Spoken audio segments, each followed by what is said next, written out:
And, of course, Randy Rosenblum's back. He's been on the road the last 4 weeks. You know, he's got those groupies traveling with him and all that, Bob. And he finally got off the road doing high school basketball. Randy, where you at? I'm home. All right. San Fernando Valley. Randy's gone in. Hollywood, California. That's where I'm at. And I missed you guys, so I had to come back here for the final stretches. We have some exciting things developing in the city section and in the southern section. It's going to be a great couple of weeks. Yeah. Yeah, and it's, you know, Randy, not used to going this late into the year. Not used to it at all. Bob is, not me, though. Man. Not quite this late. May Madness. I don't know what to call June. You know, we're having playoffs in May, but now we're into June. There's no June swoon, so we're going to have June championships, and I think it's great. And there's some interesting stuff going on in the LA City section, and I'm sure we'll discuss it. I don't think it's the first time in the history of the city section or the southern section for like kids to graduate, but they're still playing baseball, basketball, or football, whatever it is. Whatever, it'd have to be baseball or track, maybe some softball. But I just can't remember a time when it's the whole thing. It's the whole league, you know. It's the whole southern section, city section. I mean, still playing this late in the year, man. It's just weird. But I think we're going to be all done with it come this fall, and of course things will change and as things open up. And it seems like things are opening up quite a bit now. I haven't seen a lot of people wearing masks around town. I thought it'd take a little bit longer for that to wear off, but I didn't see a Bob wearing a mask today at all. I had on for a while. They were going to throw you out of the restaurant today, Bob. Yeah, they were. They were. I knew they were going to turn around on you. Anyways, let's talk right now. Let's go to the girls' finals, Larry, and take a look at the Southern Section playoffs. As last night they had some championship games.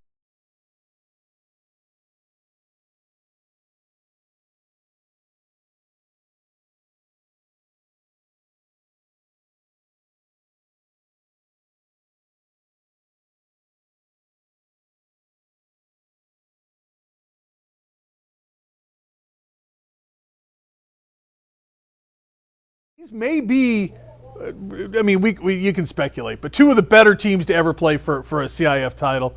Let's go back to that score, Larry, real quick, because I want to talk about this game just a little bit longer before we get into these other.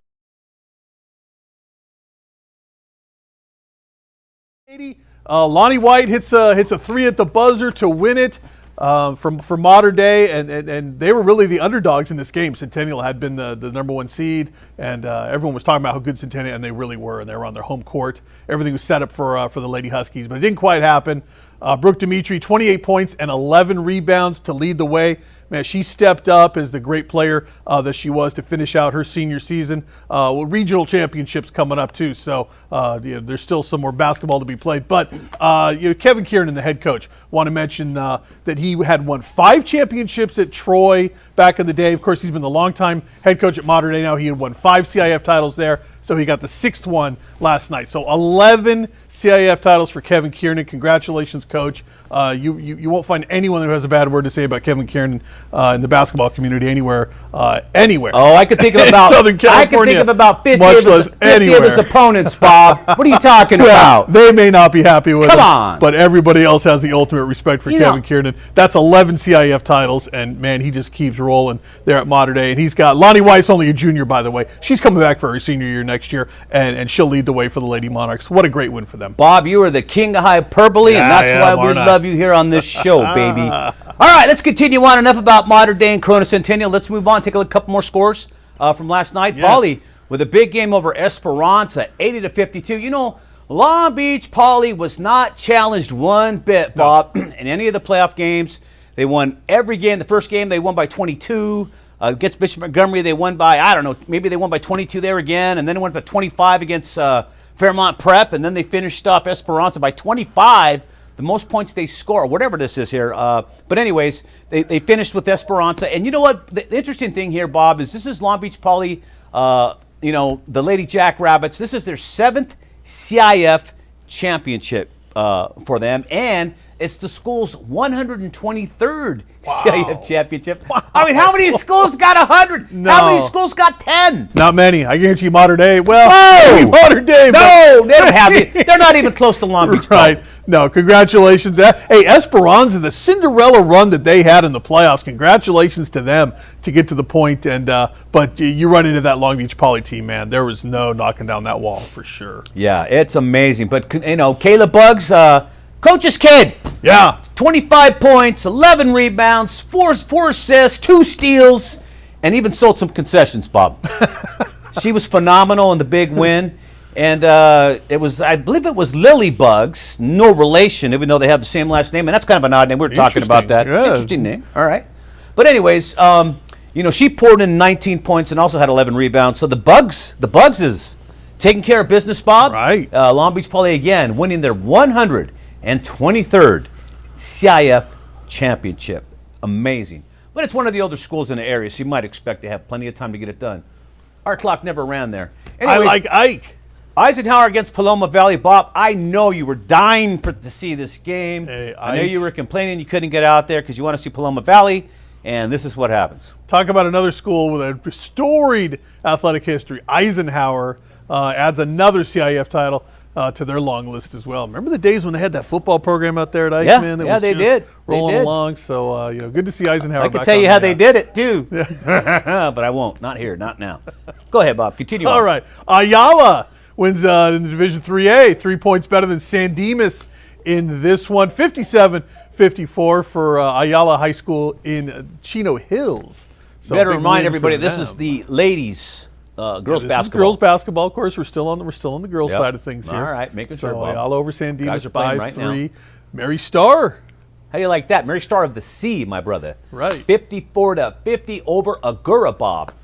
That's a big win in 4AA right there for Mary Starr of the That's Sea. a good competitive game right there. And Rancho Christian was it when the Mobley brothers were there. Right. Holy moly! That was Holy something else. Mobley! Right, Holy The Mobley, Mobley right? brothers, man. Hey, by the way, you talk about a school that's over 100 years old, Newport Harbor High Yeah. School, right? Yes, Been indeedy. around since any of us were kicking slats out of our crib. Lincoln's kids went there. This Abraham. is just about. That's This how is old the these people first that school is. girls CIF title, first girls basketball CIF title for Newport Harbor High School in their over 100-year history. 58-45 over Rancho Christian. Congratulations to the Lady Sailors. They win in Division 4A. And I covered that area for a long time and some lean years in Newport Harbor girls basketball, but they get it done this year. Big time championship win for them. Christian 57-49. That's Division 5A. So you know where that is, Louisville's Randy? in the valley. It's in the valley. Got it. Are you sure? That's out by you. Yeah, West All right. Sanford and the valley. All right. Well, Louisville. Whatever, dude. I don't know. I don't even know. There's- how many schools back in the in the southern Midwest section somewhere, again? brother. I've never been 612? I guarantee you our great commissioner, Rob Whitegod, knows where it's at. I don't know where it's at. He'll know. I said he it was knows in all the Kentucky, schools. and I know it ain't there. Anyways, listen, man. It's always good to see some, obscure school pop up like that. Yeah. But that's the first time we've seen it here. Me and Bob have been at this for a while. We've never seen that before. You pulling our leg, are you, Larry? All right. You put one past us, that takes no something. disrespect to Louisville, but you No. are now on the map, and we're happy to put you on here. That is a smaller school for sure if it's in All right, 5A. standing by with us. We're not going to bring him on just yet because we have to go over the scores if we have any. But Alejandro de Santiago is with us tonight from Bell High School. He's meeting Monroe High this week, and we're going to talk with him after we get a few more items of business done. Because I know what'll happen. You'll interrupt us, Larry, with a bunch of other stuff we have to take care of. What was that? Were you swatting a bug right there? You're let's swatting just a get bug out. in the Well, studio. I'm looking at him right here. I'm just going, get out, get away. What are you doing? here. My foot next, Let's get back Anyways, to well, any more scores from today, Larry? I'm talking about today's. None yet? All right, so everybody out, the boys are playing tonight. Yeah, boys and are- there'll be a lot of scores out there, but most of the games are just starting right now, Bob. It's 7 o'clock. Yeah, no, 7 o'clock, right. We're Everybody's live right tipping now, off right you all now, know. so we'll have obviously that stuff for you. Randy, you want to say anything before we bring on Coach De Santiago? Well, obviously the big game tonight is in the open division in boys basketball with Sierra Canyon trying to win a championship again for Andre Chevalier. Amari Bailey is the great superstar there. They had the great win in the semifinals over Etiwanda. And it was a semifinal game. It was pool play, but it came down to 2 undefeated teams. So in essence, it was a semifinal game against Corona Centennial, which is very good. They won their pool going 2-1, but they won the head-to-head with the competition from Harvard Westlake, so they were able to advance. So, yeah, it should be a very entertaining game. I've read where Harvard Westlake would have been a good team, but the team that got there, Corona Centennial, with all their underclassmen, is very talented and has a chance tonight. In fact, I've seen one place list the game as Sierra Canyon as a 7.5-point favorite to continue their dominance. It'll be a tough place to win at for Corona Centennial. They got the horses. All 5 of their kids that are starting are underclassmen. Their 3 guards, led by Donovan Dent, are terrific. They'll have a shot. It'll be interesting because we all know how good Sierra Canyon is. Randy, you watch a lot of these playoffs. Do you like the pool play in the Open Division? Depends on the night, Bob. I think when you get the right result, you say, wow, that really worked out well. The teams are able to get extra games. It's better for more television. It gives these kids opportunities that they didn't have to play. And it sets up seedings for the upcoming regional and next year's state tournaments. So I think there's a lot of positives. The negative is if you have a team and you knock them off, like Corona Centennial lost its first game, and I know they were minus one of their guards, Boswell, who's a terrific player, but still they lost. And if they were in Division I, they wouldn't have had an opportunity to go on. Instead, they won their next two games, and because they had the win over Harvard Westlake head-to-head, they were able to move forward, and Damien also. So, I'm come see, come saw. I think it's got some pluses and some minuses, but it was exciting this year, and it worked out. Stated. Nice job, Randy. Nice job in there. Thank you. Hey, let's bring Coach Santiago, All right. Santiago in, all right? And let's talk to him now for Bell High School. His team is going to meet Monroe High. When is that? Is it tomorrow night? Tomorrow morning, 11 a.m. Tomorrow morning. Wow, what are you doing up? I know you can't sleep. I know you can't sleep right now. That's an obvious question there.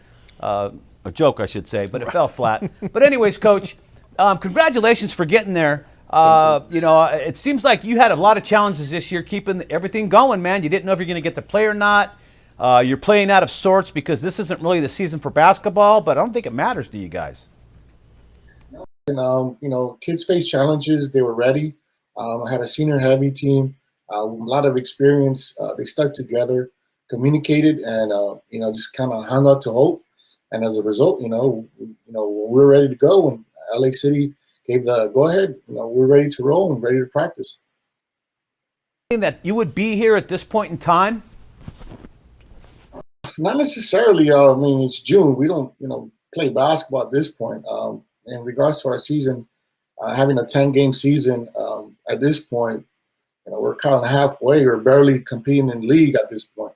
So, and the compressed schedule allowed us to kind of get into things quickly. But what helped us out was just to have experienced guys. And that really helped us out to get to this point. Have a championship caliber team going into this season. Yes, it's the journey started 4 years ago when the particular group I have now were freshmen.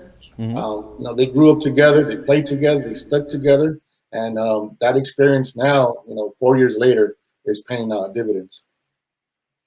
Get that group of kids coming in. Go ahead, Randy. But you got to feel pretty comfortable about things. You're the number one seed. Monroe's a bit of a surprise to get there. You're favored. Your thoughts about having a championship game at home as the favorite? You never could have imagined that if it wasn't for a COVID season. It's a privilege having at home. Guys, being comfortable on the floor, knowing their spots, having a fan base, not have to travel so far. And usually, semifinals, finals are a neutral site. So having, the experience at home, a championship to celebrate, it's unique. I've never been part of it, so it's pretty special. I got to ask you, what happened in the semifinals with, I believe it was Wilson and Monroe? I believe Wilson, they got a positive COVID test, which the game was canceled, unfortunately. I know the coach over there, and I'm pretty sure those players were disappointed. Yeah, terrible. One of those teams had to come out, and Monroe's it, and we're ready for them. Yeah, COVID, really stuck its nose into everybody's season this year in a number of ways. Even the Poly girls, Bob, You know, they played Mater Dei. They were rolling. Right. They got beat, but you know, it was a good lesson for them. And then they had to sit out for 10 days, no practicing, no games, because a Mater Dei player tested positive for COVID-19, and obviously Paulie had to quarantine, but nobody got it. So it's been a challenge for everybody, and it's unfortunate that it happened to Wilson in the playoffs. Well, credit to our guys who tested multiple times during the week throughout this process. You know, we had to test Monday for a game Wednesday, Thursday for a game Saturday, Wednesday for a game Friday, and, we had games on Wednesday. So my guys are pretty busy, and they did what they needed to do. So I'm proud of those guys. Great. What can you tell us about the game tomorrow? Tomorrow morning. Well, in the early game, have to wake up and make sure that the body is ready to go, ready to perform.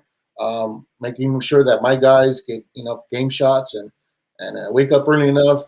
They're going to take care of business tonight, get some rest because they know what's at stake tomorrow morning, and they're ready for it. When you play tournaments and you play in the off season, you're playing club, you might play at 8 o'clock in the morning and play again at 7 p.m. It's all kinds of crazy stuff. But in high school, it's not normally like that. So and it throws you out of your routine, I'm sure, but it also throws your opponent off their routine. They're in the same routine pretty much you are. Yeah, exactly. Monroe has to travel, get up. Their bus picks them up at 8:30 in the morning. Mm-hmm. They have to be ready early. So teams have to sacrifice what needs to be done to perform at that particular stage.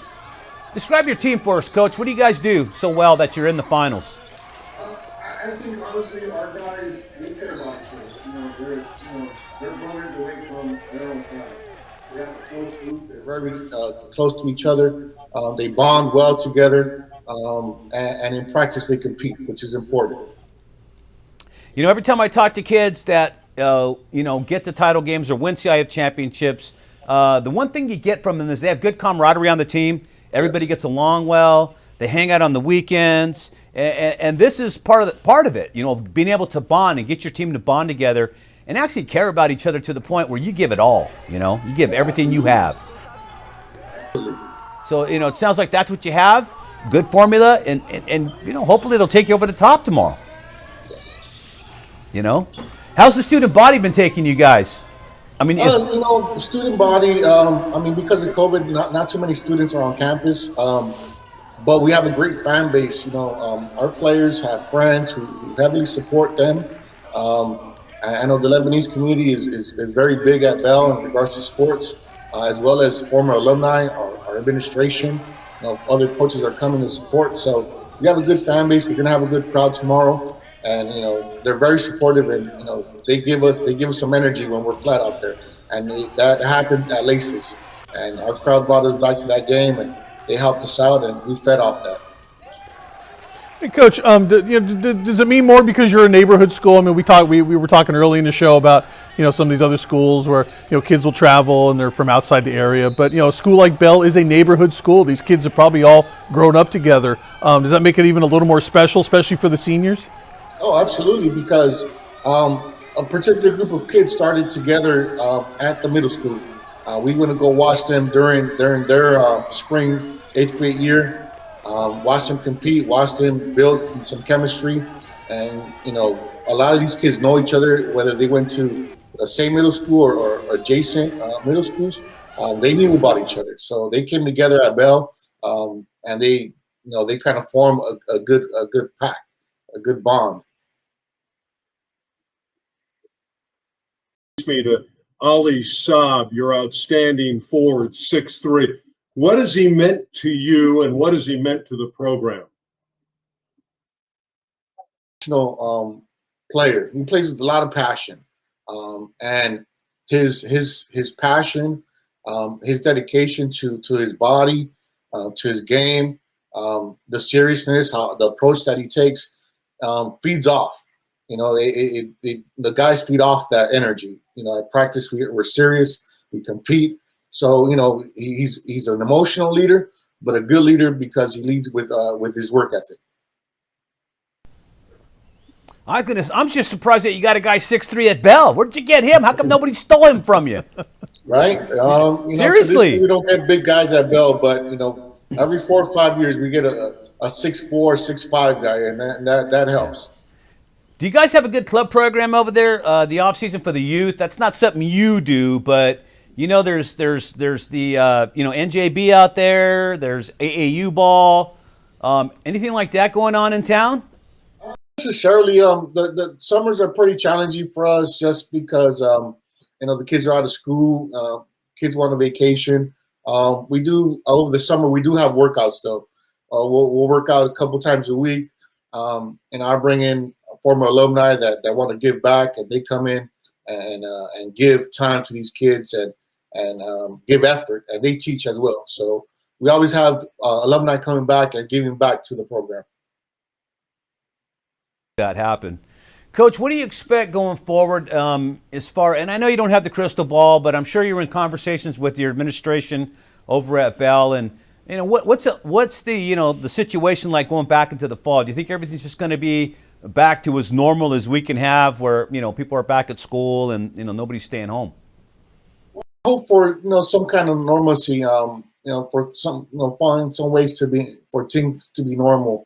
I really don't know what that's going to look like. But I know in a couple of weeks or next week, the mask mandate might be lifted. I'm hoping for things to find some way to get back to normal. I know the kids miss it, being on campus. Things have been a little strange. It's been difficult, for online learning. So I'm hoping that things get back to normal, so the kids can learn in a productive environment where their teachers are, with them.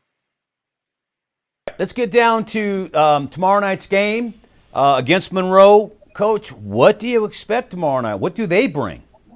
Monroe has good guard play. They attack the basket. They have guys who to this point are ballers. They play basketball. So I expect for them to have good guard play, and our defense is going to be tested. We want to just play good defense and compete, rebound the basketball well, and have a lot of energy out there.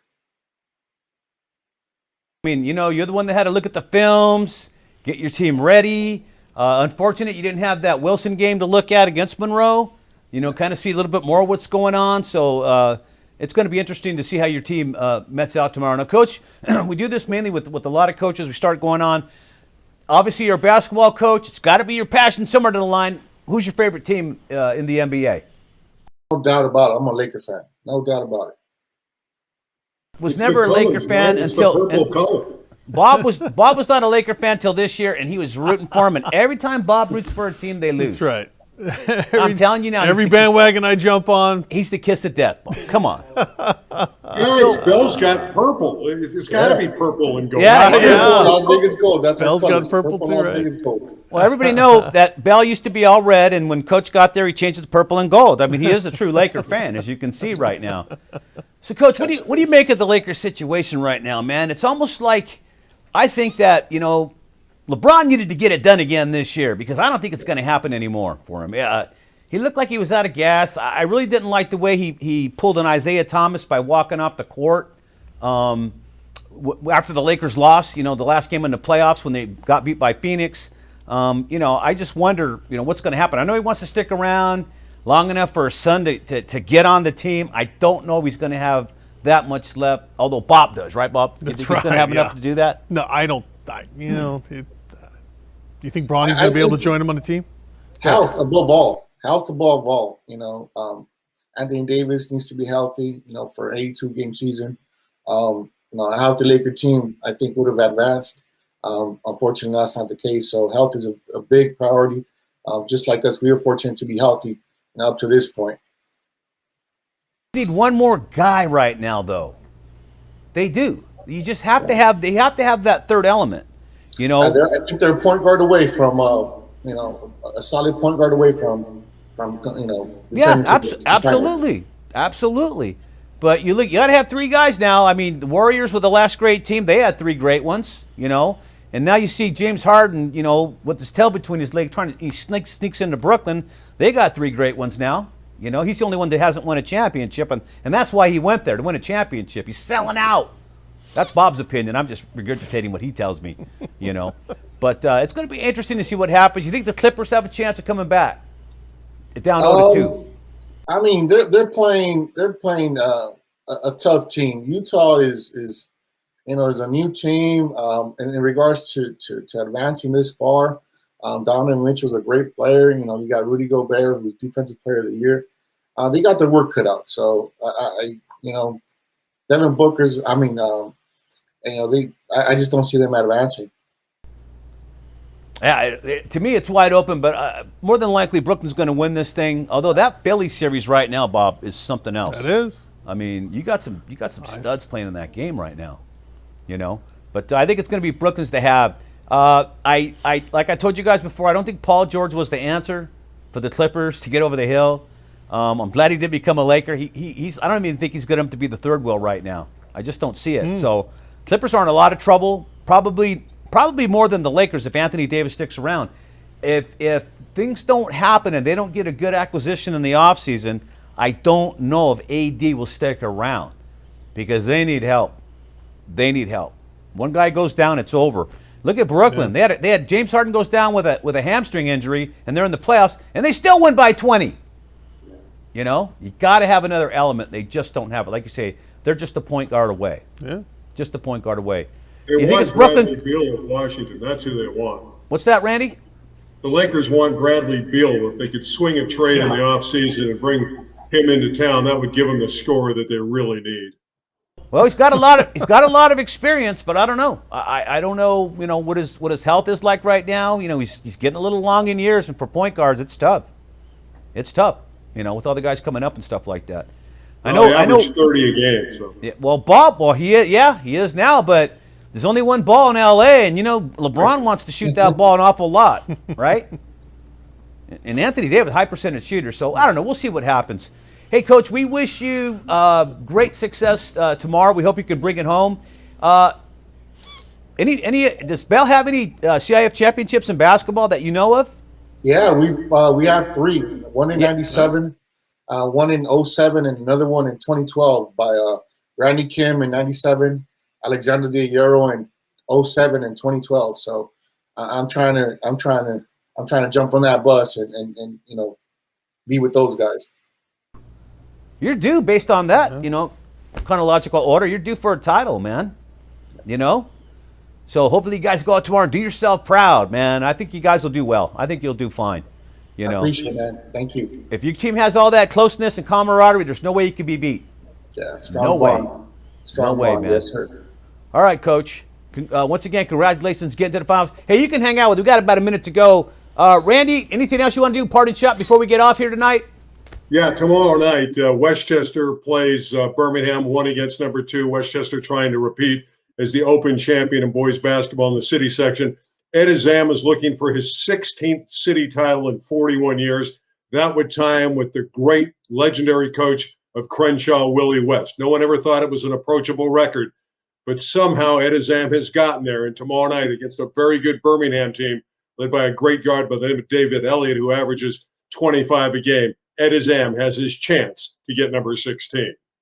Right on. Isn't Katani playing tonight, Bob? They won the other night. No, they already won. Oh, they already won it? Yep. 4 in a row. He's won Rolling Hills Prep. Yep. Another one. Yep. Oh, yep. Man. That guy's got it going got on. Another one. He's something else. Yeah, Bob, how about you, man? Los Altos. Yeah, I know, right? A big win for them. Yeah, real quick, friend of the show, Ralph Grajeda, head baseball coach at Yucaipa, took his team into Jay Serra just today. This just came over, final score about a half hour ago. Jay Serra takes Yucaipa out of that Division I playoffs, 7-1, big win by Jay Serra. Wow. They're the team just rolling right now in this division. They go to the semifinals. They'll play next week against Ayala High School from Chino Hills in that semifinal. But boy, Jay Serra, Gage Jump has guys, just quickly, been. Birmingham won today. They're going into the semifinals in baseball. They stunned Granada Hills, who was number 1. Birmingham is looking for a 4-peat, unheard of in the LA City. Well, I mean, Randy, it's not a shocker. Birmingham has been a stud in the city section in baseball for a while now. You've said that yourself a million times. I'm not The whole shocked. West Valley's great. And Much more- Birmingham, in their first round game, they came from behind against Narbonne in dramatic fashion. They just find a way to win. And for the last 3 years, now they're trying for their 4th year in a row. They've been fabulous come tournament time. Baseball next week for sure. We're really gonna break down the end of the baseball season next Are week. you sure? Yeah, oh yeah. All right. Oh yeah. You heard it here from Bob. Good Gave stuff. you a preview next week. Good stuff. Bob's not lying. I'm taking the week off. There you go. Oh, Take the my. week off. Hey, Coach, looking forward to seeing how you did. Maybe we'll have you back next week for a quick update. Hopefully, you'll be holding a trophy for us. Thanks for having me. All right. Appreciate it. Alejandro de Santiago joining us tonight, the head coach over at Bell. On behalf of Randy Rosenblum, Bob Gibson, I'm Rich Estrella saying so long from your friends here at the SoCal Prep Report. We'll see y'all next week. Yes, indeed.